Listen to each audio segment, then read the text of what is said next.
Good morning, and thanks for tuning in to the Deal Maker, area's #1 show for mortgage and real estate.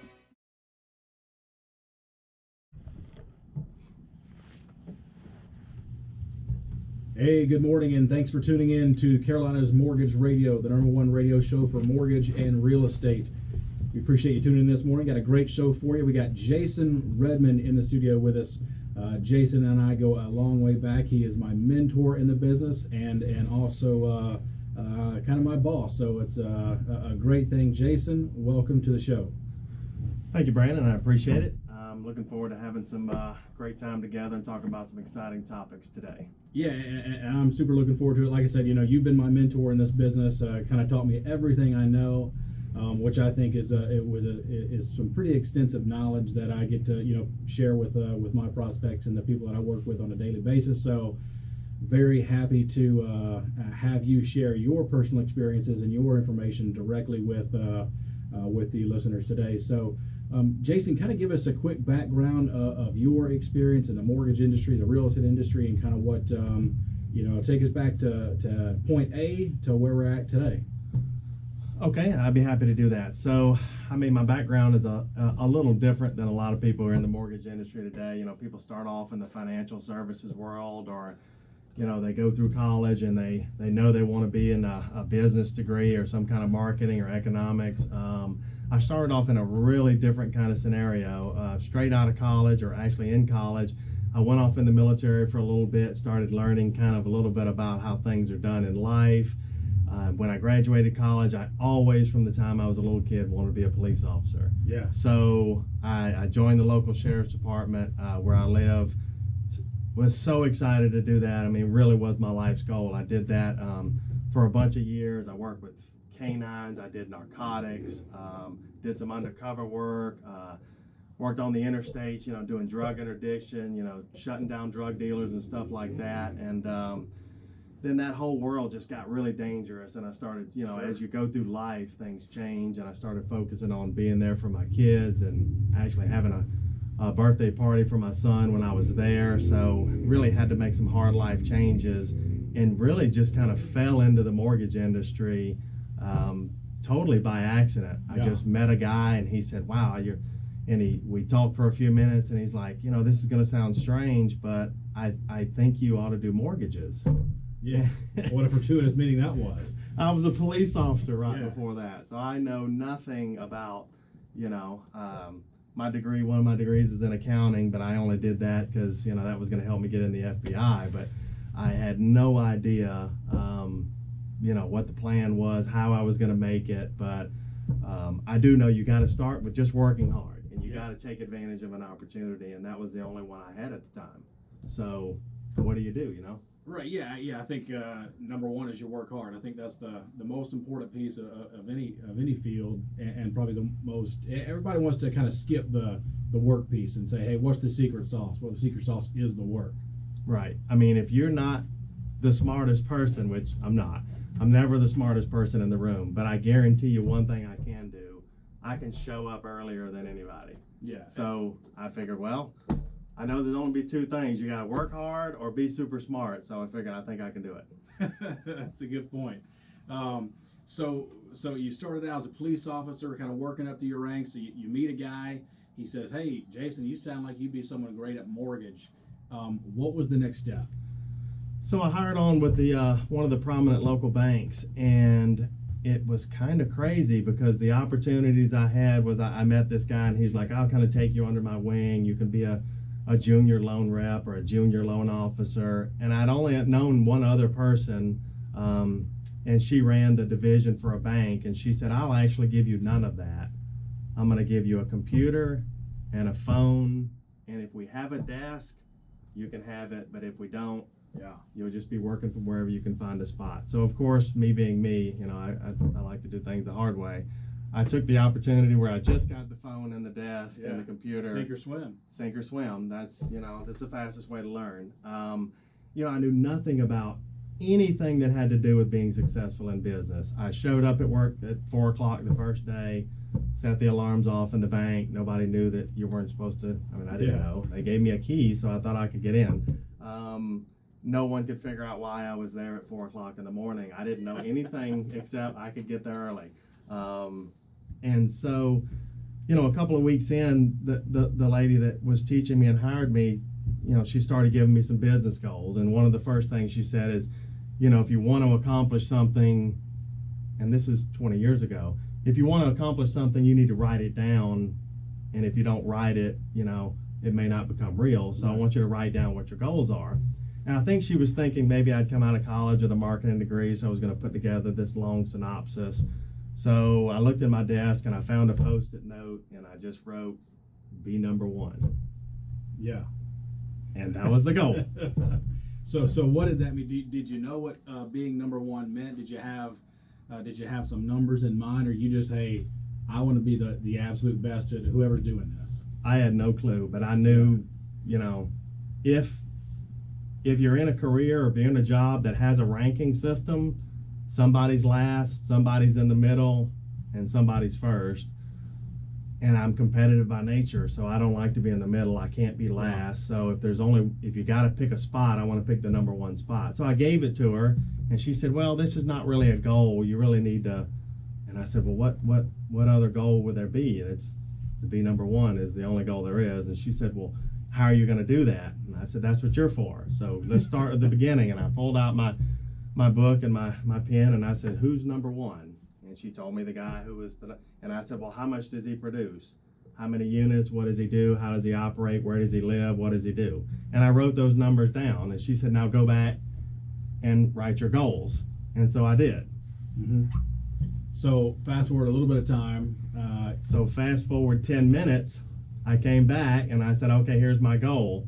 And I wrote his name down and I wrote where he is and how much he did. And it said, beat this guy who lives here and he's doing this much, and I'll beat him and I'll be number one. And so there was my specific goal. That was my first corporate goal that I laid out. And I didn't think there was any different place to be. Perfect. There's not any other place to be. So how long did it take you to accomplish that goal? So as soon as I wrote down the goal, I made the mistake of finding out what the current rankings are. So, you know, I'm a month or two into the business, so my ranking was where? Yeah, it was last. Yeah. So every month I just printed them out. 6 months in, I'm halfway there.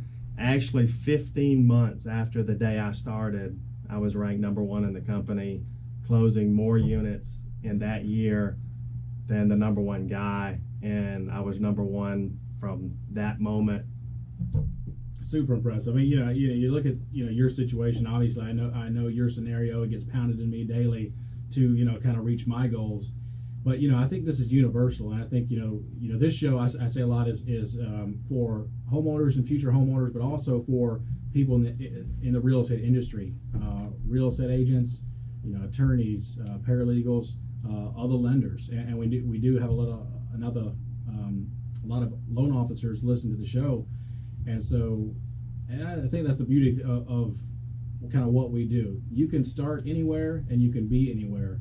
And it really comes down to, having set goals. And I know we're going to talk a lot about sales today and experience and goal setting. So very excited about that. But, you really can accomplish anything in this business, in the real estate business. I work with a lot of real estate agents who have a similar background. I graduated college, went right into the mortgage business, but I know a lot of other people, yourself included, Jason, that, was going through life, had a job, and it just wasn't fulfilling in one area or multiple areas, and decided to, I'm going to go out and put my faith in myself and get to work. And then, obviously it's been very successful for you. So through that kind of experience you talked about, we all see there's that one guy that we know, or that two guys or two ladies that we know that it seems like no matter what they do, they're successful at it. Yeah. And then we also know those couple of people that it's like no matter what job they're in, no matter what they do, whether they get a break or don't get a break, whether someone helps them, they just can't seem to make it. Right. What do you think some of the characteristics are for the people that seem to always make it?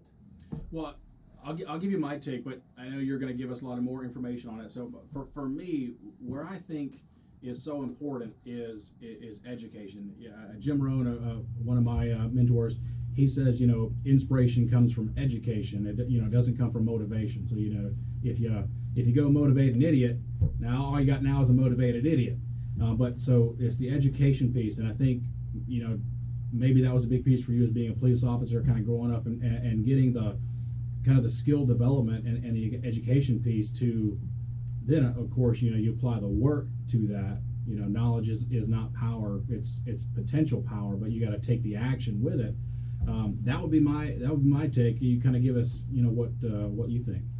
Yeah, I think one of the first things that comes to mind, when I think about people's situation, and especially mine, is I think it takes an extraordinary amount of focus. Yeah. If you can't focus on being successful, I don't think you can ever get there. When I say focus, I don't mean, you're sitting at Starbucks for, an hour or two a day with your laptop and you're focused really on being a millionaire and being successful. I don't think that's going to get you there. The shotgun approach. The shotgun approach. Like, if I think about it hard enough, Right. It's going to happen.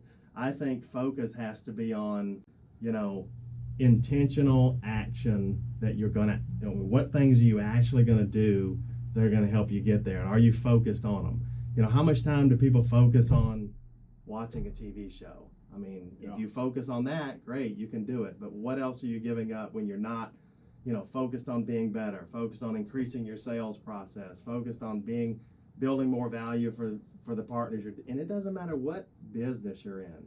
You could be selling cars, you could be selling real estate, you could be selling cell phones or construction equipment. It's all the same. What kind of focus do you have? Is it laser focus or is it 10-second focus?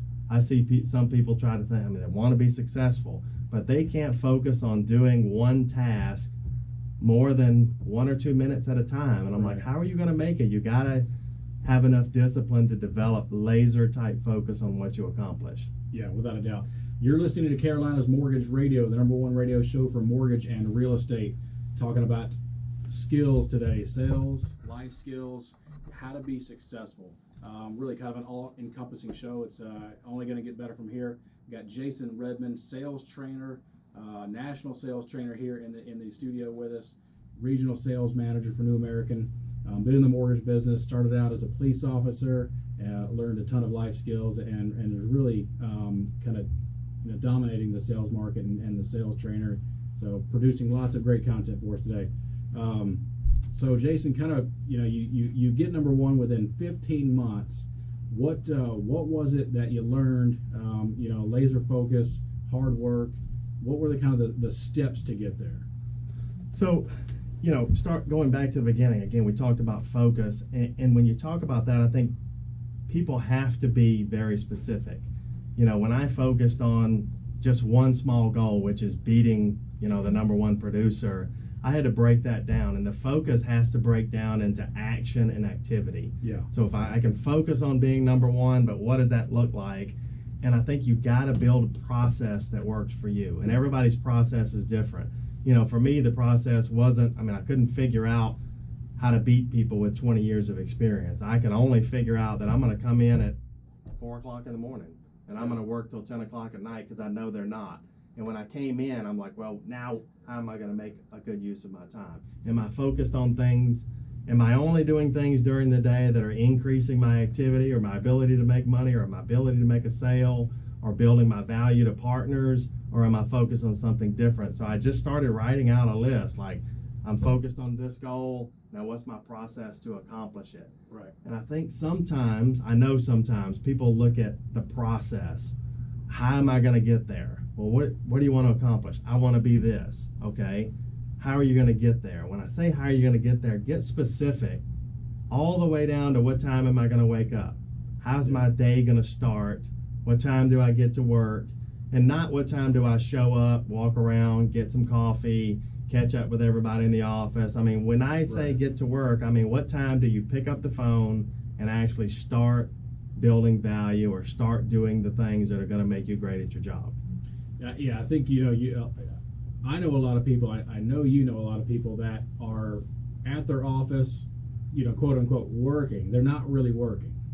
And so they say they put in a solid 8 hours a day or maybe 10 hours a day, but really the productive time is maybe closer to 2 hours a day.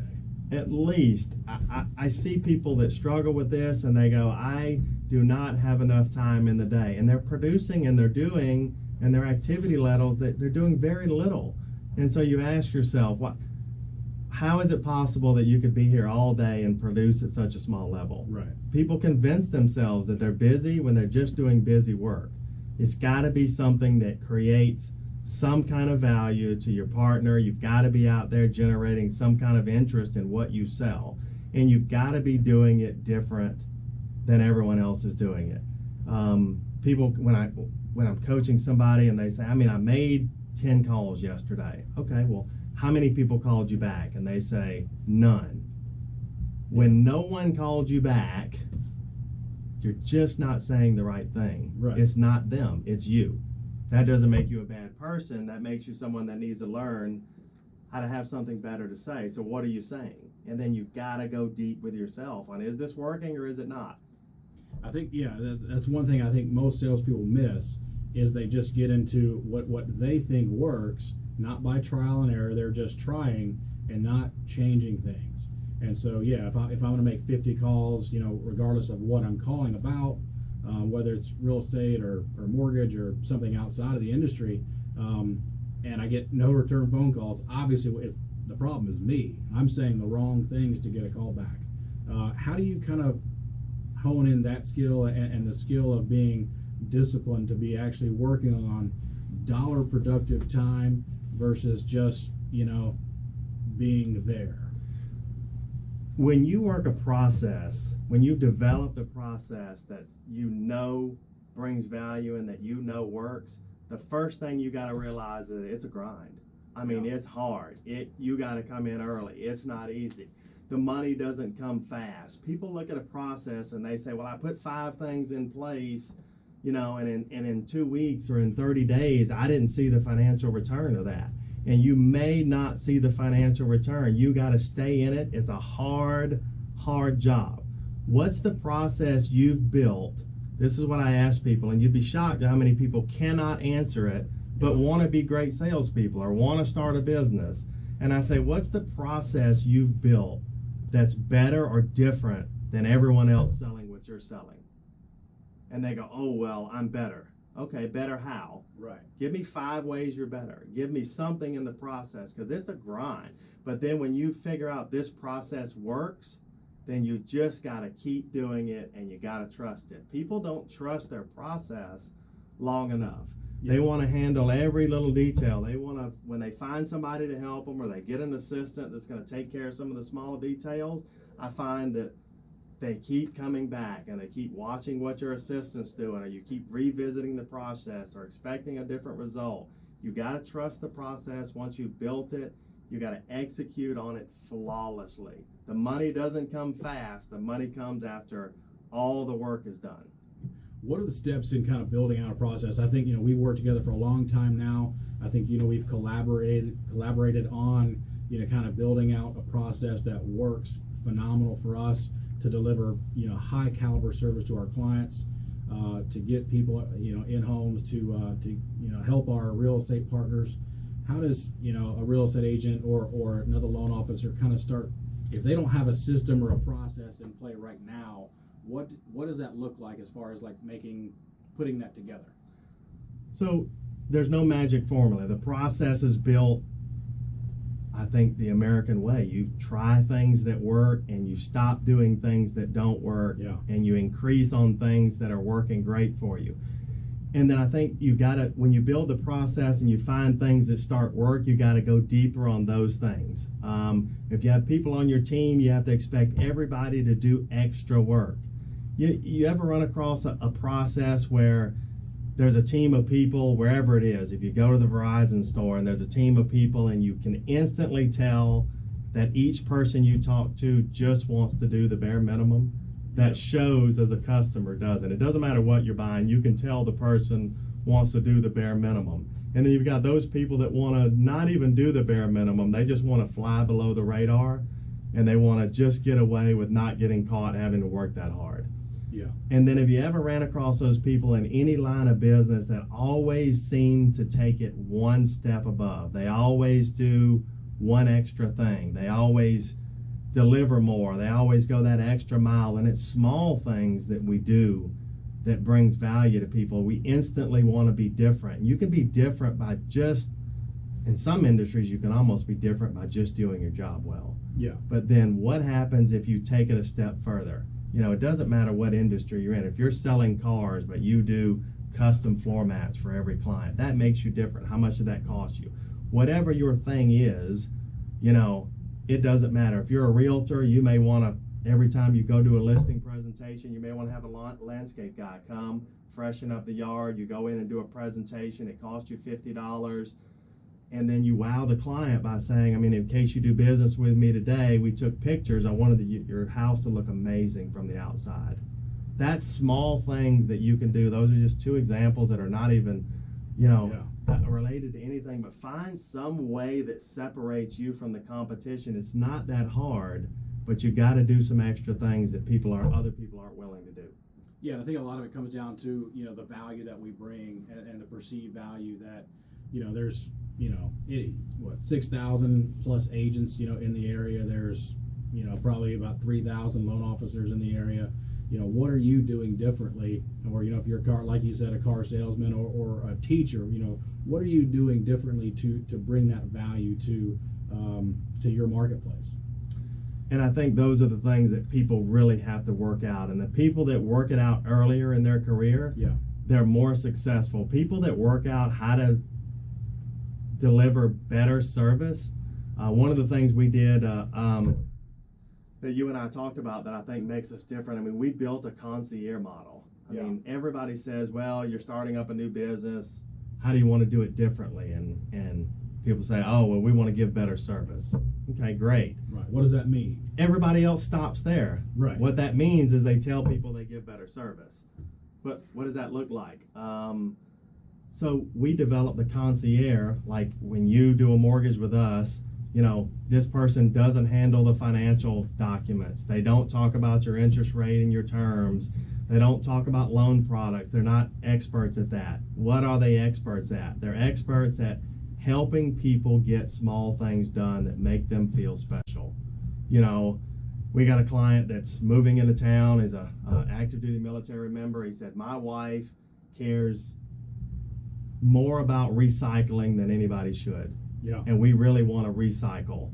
And so our concierge called around, found a recycling company, confirmed the address, set up to have the stuff delivered, and emailed the client back in 5 minutes. This goes, if it's important to you, it's important to us. We have it set up and they're going to deliver your stuff on Tuesday. Small things like that blow people away, and I don't understand why more people don't do things for their clients that blow them away. We want to take a service model and go, how do we do service better than everyone else who's saying they give great service?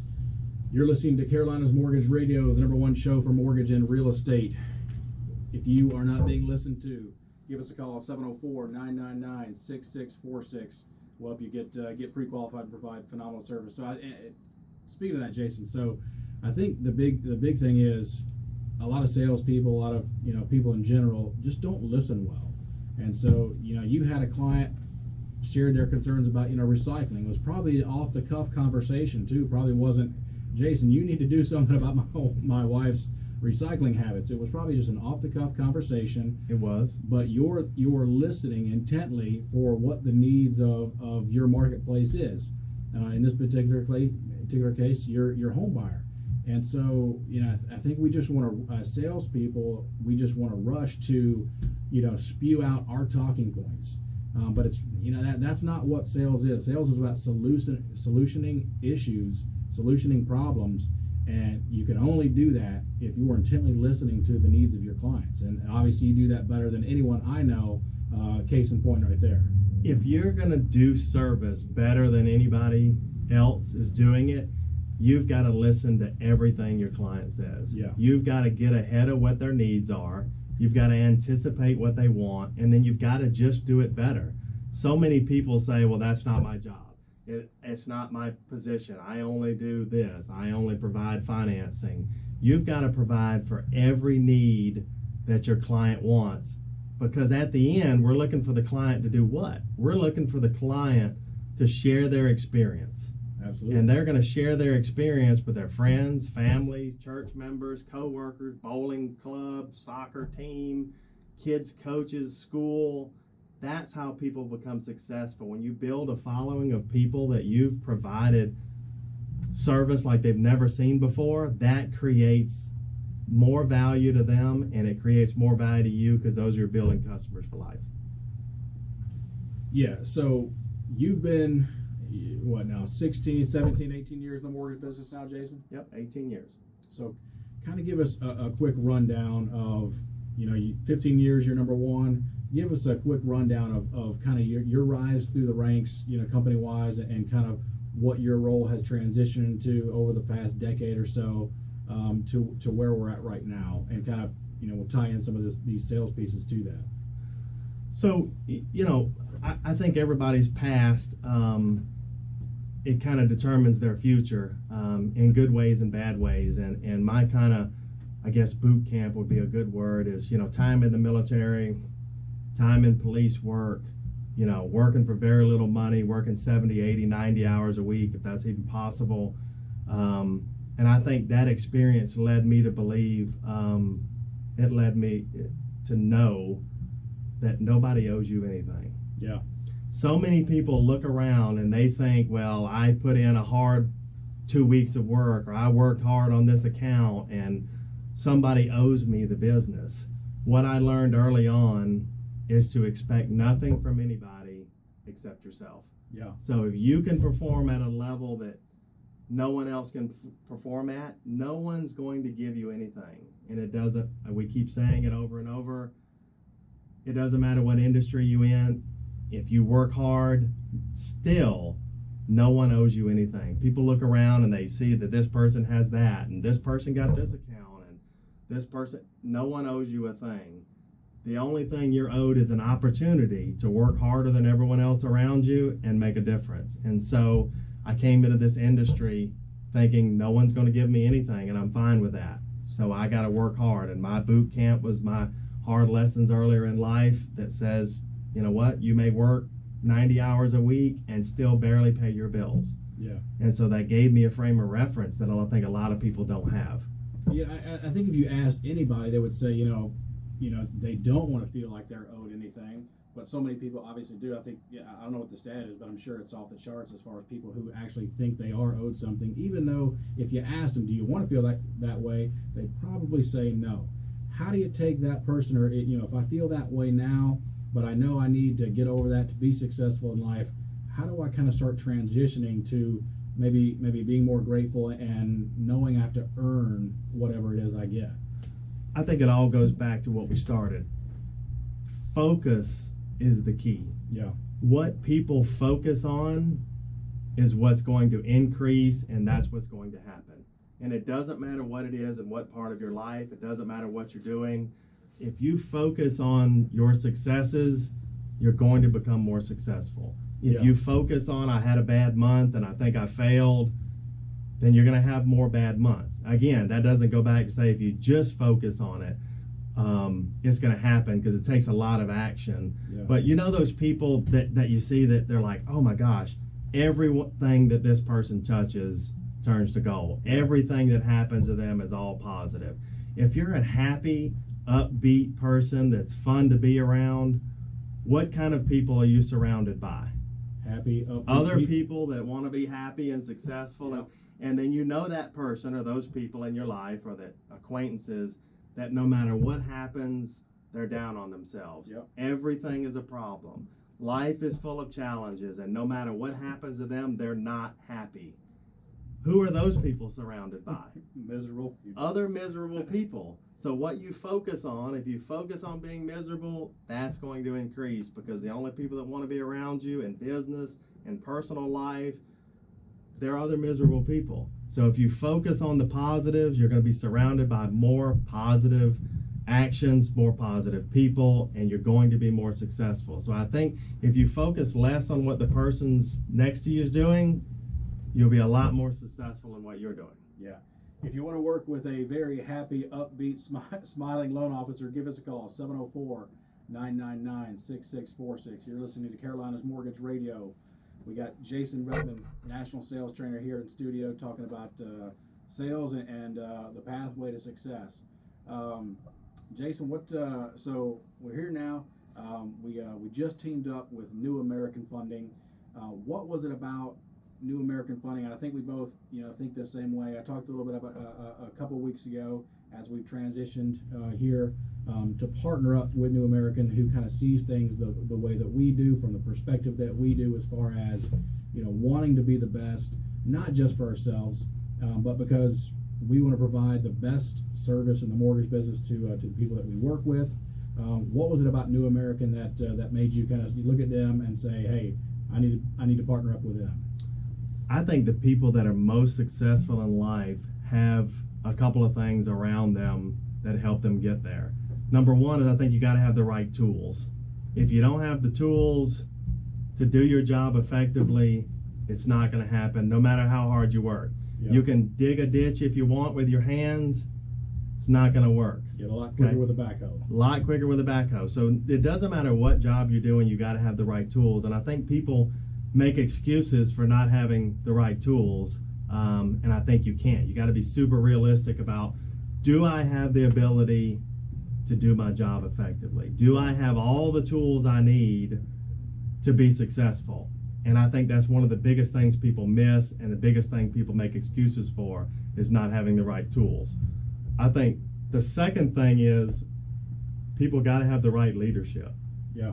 And when I say leadership, people have to have leaders that are going to challenge you, that are going to tell you, you know what, I think you can do a lot more. Even if you feel overworked, if your leader comes in and they're the right kind of leader, which you really need to get to the next level in any industry, they've got to be the leader that can speak into your life, challenge you, and then I think one of the big keys is accountability. Yeah. If you're at a place and you're working at any company and you don't have someone that you feel personally, not always professionally, like, I got to do my job and I did it and he should be fine or she should be fine. If you don't have someone that you feel personally accountable for, you need to change that, because accountability is one of the biggest drivers in someone's life. If you're doing a good job and you're told, hey man, I think you blew it away, you did fantastic this month, that makes people want to work harder. And the same token, if they're not doing a great job, hey, I know what you're capable of because I've seen you do it. Yeah. But what's happening right now with you, because you're not performing at a level that I normally see you at. If you don't have some place you've built personal accountability, you need to make that happen. Yeah, and also, talking about leadership, when you look upward, one of the things that I look at when I'm deciding to partner with someone, a company in this particular case, a boss, a mentor, I always look up and say, okay, if I want to be, where do I want to be, and is this person there? Is that company there? Are they doing the things that I want to be doing? Have they been where I want to go? And I think that's such a huge piece. That way, when you have that leader speaking into your life and saying, hey, great job here, hey, there's room for improvement here, I know that I'm just not listening to hot air. They've actually been where I am, went past it, and to a point of success where I want to be. So I know I got to tap into what they're doing. I think we both kind of felt that way. Obviously I feel that way about you, Jason. Like I said, you've been a lifelong mentor in my life, not just in the mortgage, but in all things life. If anyone's listening, you can tell why, just the knowledge that Jason has. But when we looked at New American, I think we saw that. The two owners of New American, lifelong mortgage, Patty, lifelong mortgage professional, and kind of been where we want to go. And I think the flip side of leadership is, of course, what you said is so true. You have to have somebody that can speak into your life, and you have to work for people that are where you want to be or have been there. Yeah. The flip side of leadership is when you're a great leader to someone and you hold them accountable, it makes you stronger. Yeah. Because if you know these truths are evident to your people, and you know they're looking at you, and they want to produce what you produce, and they want to follow up like you follow up, and they want to treat customers like you treat customers, and they're all watching you, what does that make you do? Yeah. It makes you better. So accountability with leadership, it goes both ways. You think, all right, I need to hold my people accountable. Well, if you're a great leader, or if you have a great leader, they feel accountable to you. So they want to get up early to be sure they're ready, to be sure your corporate objectives are laid out, to be sure your corporate goals are there, to be sure they've done everything that they're supposed to do because you're watching. Yeah. So I think that's the part that people miss. Yeah, I think that's one of the great things about coaching, coaching others. You can call it managing others and getting managed. I like to call it coaching. When you're coaching somebody, there's so much pressure on you to perform at a high level and to do the things that you're coaching others to do. It ingrains you to like be more accountable to yourself and maybe to the person that's helping coach you. And I think we've got a great relationship as far as that goes. As far as hey, I think that the best thing I could ever tell anybody when you look at anything that you want to do, how do I be great at it? I think there's three things. Number one, study. Number two, practice. Number three, teach. So what does that mean? If I want to, be a great loan officer or fill in the blanket teacher, number one, you got to study. Study the profession. Study the people that are being successful, and then you take what you've learned. You begin to practice. Practice the different things. Not everybody does it the same way, but you practice and figure out what works for you. Once you've kind of learned your style and you started being successful, well, what do? You got to start teaching others. That's going to help them, but guess what? It also helps you even more. So I think that's the best I can give you all day long. I could do 3 more shows with you, Jason. That's probably the best advice I could give anybody. Study, practice, teach. I think that's probably one of the biggest tools that people can develop in their life is when you figure out which of those, when you think about, study and practice and teach, one of those things should speak to you, and it should kind of draw you into where you want to be. I love to study. Instead of watching TV at night, I'd rather study something and make my work life a little easier, which is going to make everything else in my life a little easier.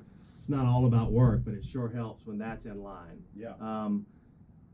One of the things that early on in my career that spoke to me that I really wanted to do was the coaching part. Number one, it holds me accountable. We talked about that. But I think helping someone get where they want to be is probably one of the most rewarding things for my personality type, just for me. I think a lot of people could be successful. They could just put themselves in an office and surround themselves with support staff and, make a bunch of money. And then at the end of the day, what have you accomplished? You've served yourself, you've made a good living, and you've made some great processes, and you've been successful, you got some awards. But I think our legacy has to live on. I think how successful we are should be measured by how many people's lives we've affected. Couldn't have said it better. You're listening to the Carolinas Mortgage Radio, the #1 show for mortgage and real estate. Today, we're the #1 show for sales training and life development skills. Anything. We got Jason Redman in studio with us. You couldn't have said it better. I mean, it's so much about developing not only as a professional but as a person. If you look around today's society, got some crazy things going on, but the people who seem to have it all together. You mentioned the people that just seem to have that Midas touch. A lot of people may look at that and say, "Oh, overnight success," but they don't see the 7 years in the military, the 8 years as a police officer. Oh, Jason, went from 0 to #1 in 15 months. Well, it wasn't the 15 months; it was the 15 years or the decade prior to that. And so there's no really such thing as an overnight success unless you win the lottery, and you're probably going to be broke in 3 years if you do that. Saw it on TV.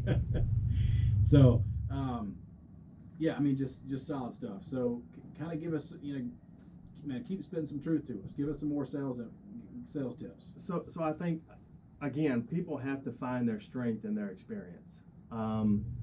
One of the things that speaks to me a lot about your experience is, you got out of college, you had a great college education, super intelligent. You went straight into kind of the finance world.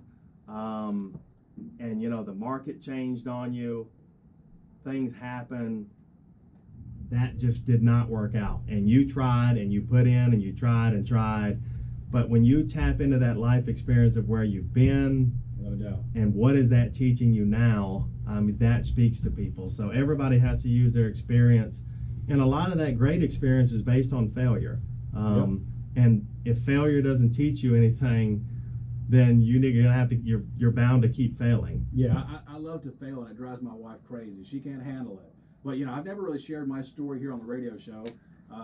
Since you're here, Jason, maybe I'll just give a quick summation of kind of my background. I graduated college, went right in the mortgage business.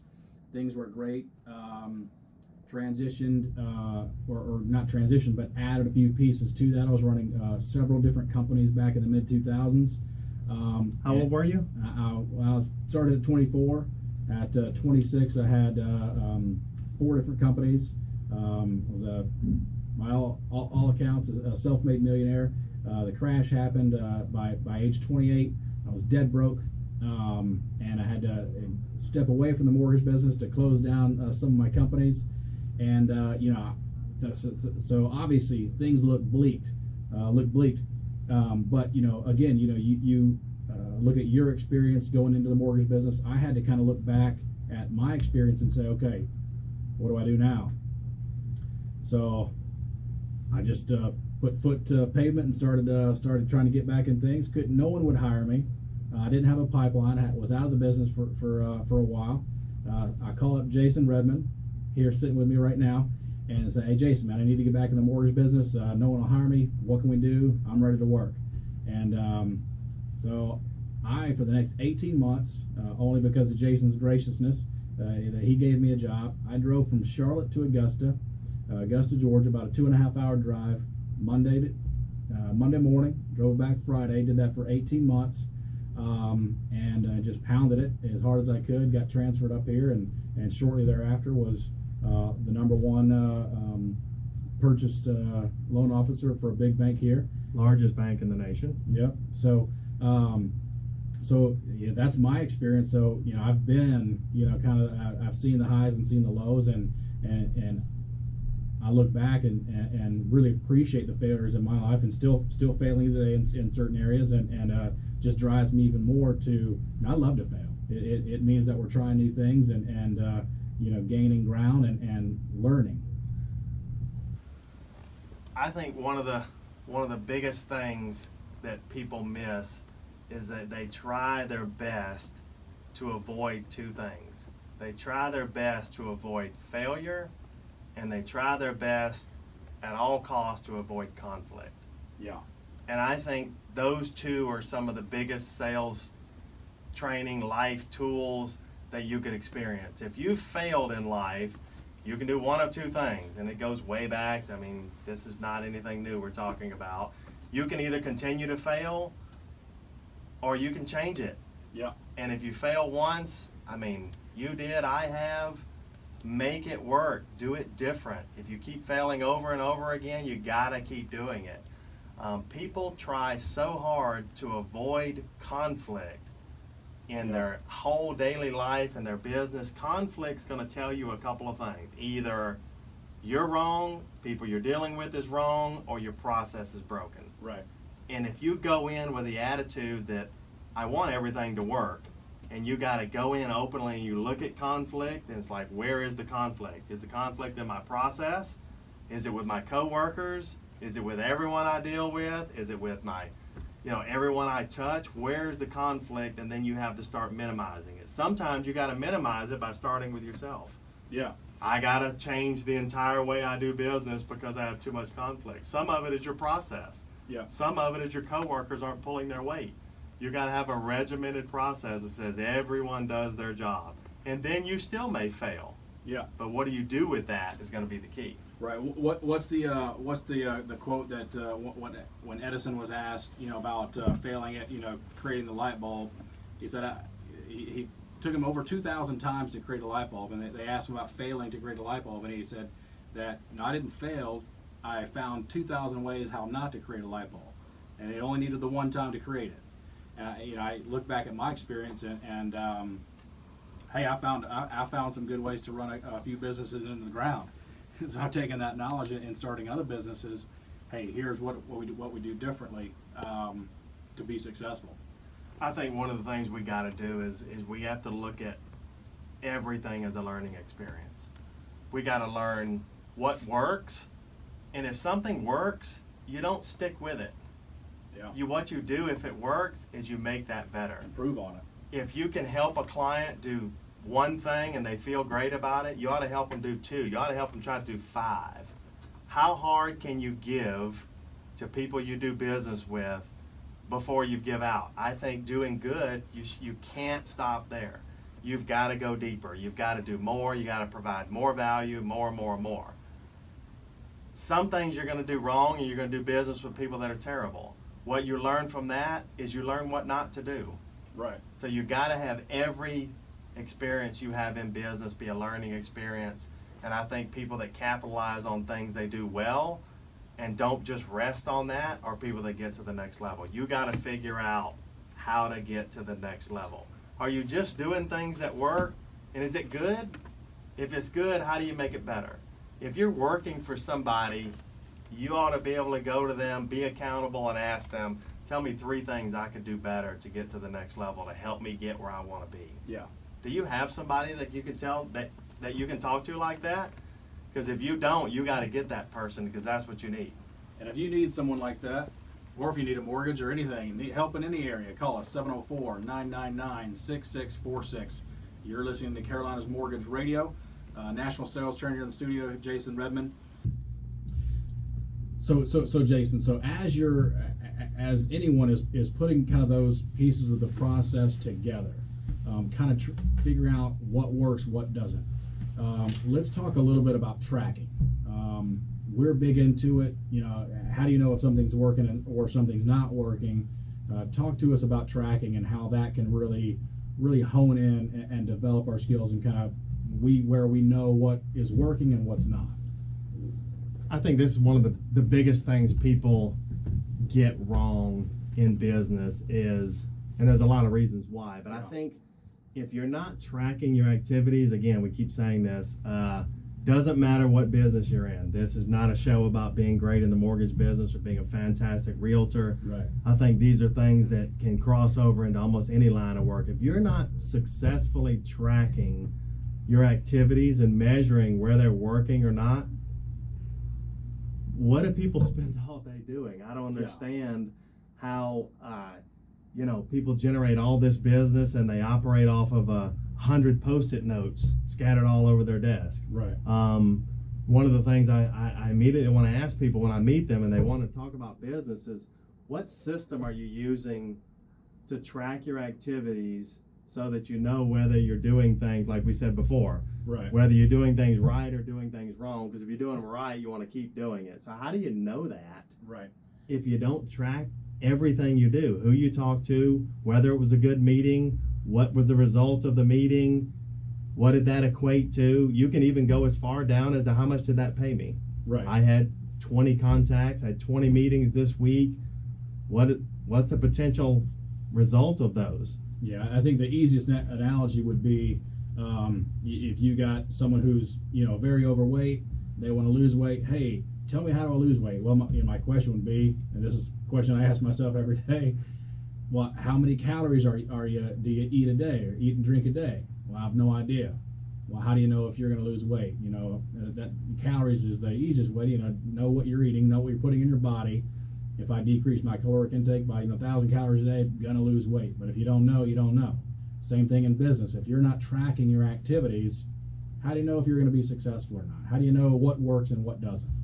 I don't think you can.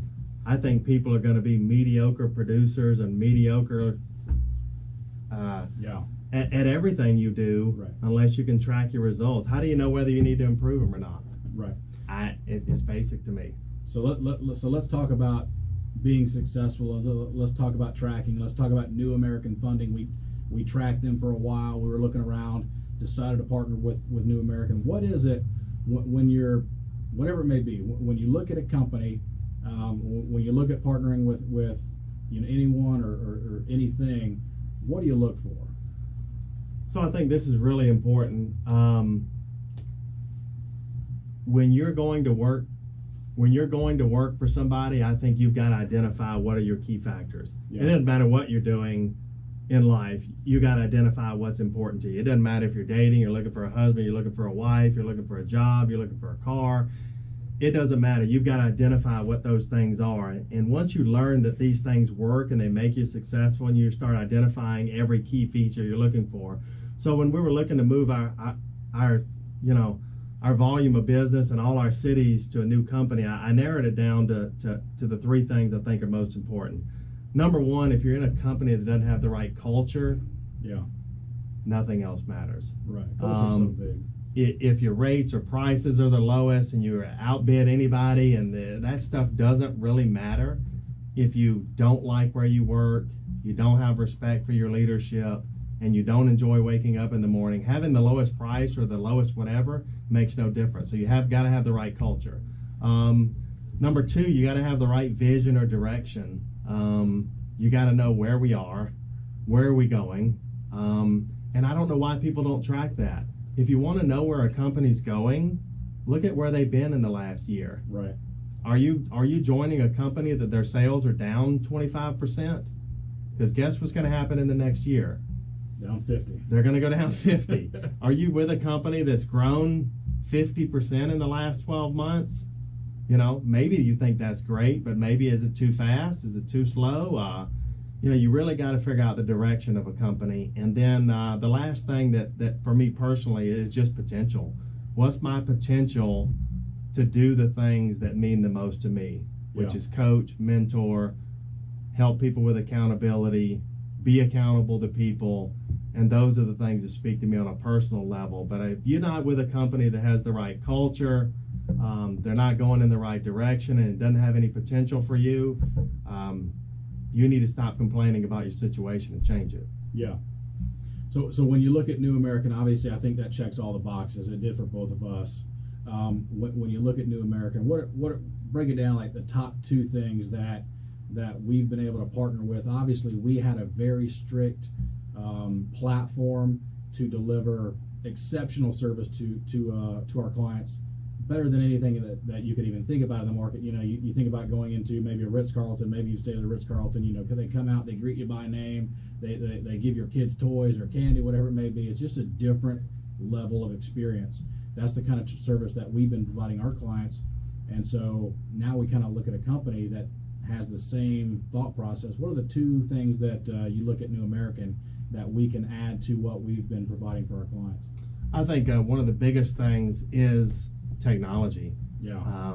In this day and age, I think people are still trying to go back and do things the old-fashioned way. And for people that are younger, for the millennials, I think you have to be cutting edge. If you're not doing anything that's cutting edge technology, and we've got everything from tracking the systems to computer intelligence, which tells you what the productivity of people you do business with, will pull a value of a home from your phone, will give you your own shopping app that's not going to advertise for Zillow and Realtor.com and all those national things, is dedicated to our partners. The cutting edge technology is things that I think a lot of companies are going to really find that they missed out on an opportunity for growth in the next couple of years. So New American Funding it's odd, but I love it. They say we're a technology company that does mortgages. Right. If you can't work out the technology piece, Yeah. what else matters? And then the second thing that I saw was just the whole servant mentality, servant leadership. Going into a transaction where the people that matter are your coworker, your client, first of all, your customers, number one. If the customer's not happy, nothing else matters. And then the second thing is just the way they serve each other. From the leadership down, it's just an amazing culture. Yeah, it definitely is, and we're still new to this marriage and fully enjoying it. So, Jason, thank you so much for joining us today. Lots of phenomenal information. You've been listening to the Carolinas Mortgage Radio Show. Call us anytime during or after the show, 704-999-6646. We'll catch you next Saturday.